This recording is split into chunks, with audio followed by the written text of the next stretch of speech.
Bienvenue dans cette édition spéciale en direct du Qatar. Un sommet diplomatique sème la stupeur. Le Rwanda vient de proposer la gestion totale des provinces du Nord Kivu et du Sud Kivu pour 8 ans. Une annonce qui fait trembler la région des Grands Lacs. Stabilisation ou occupation déguisée? Que cherche réellement Kigali? Dans cette enquête, on vous explique tout. Les provinces du Nord Kivu et du Sud Kivu, frontalières du Rwanda, sont au cœur de l'instabilité régionale depuis plus de 2 décennies.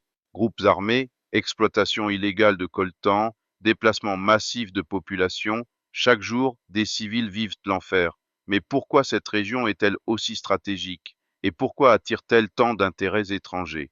Depuis la fin du génocide de 1994, Kigali surveille de près ce qui se passe dans les Kivu. Certains groupes armés présents dans l'est de la RDC sont issus des Forces démocratiques de libération du Rwanda, FDLR, héritiers des génocidaires Hutus. Officiellement, le Rwanda cherche à sécuriser sa frontière. Mais pour Kinshasa, cette surveillance s'apparente souvent à une ingérence, voire une occupation.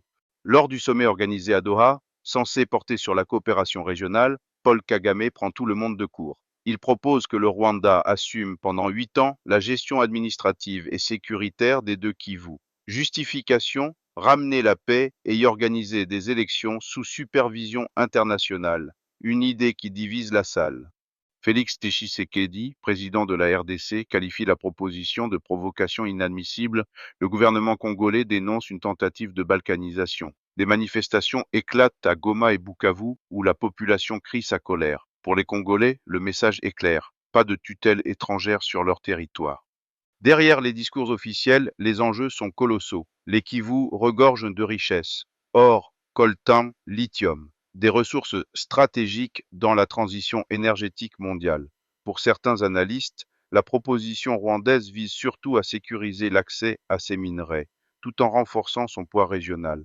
La France, les États-Unis et l'Union africaine sont prudents. Ils appellent au dialogue sans prendre position. Seules la Russie et la Chine ont exprimé un soutien modéré, saluant une initiative de paix. Mais derrière les discours diplomatiques, chacun défend ses intérêts.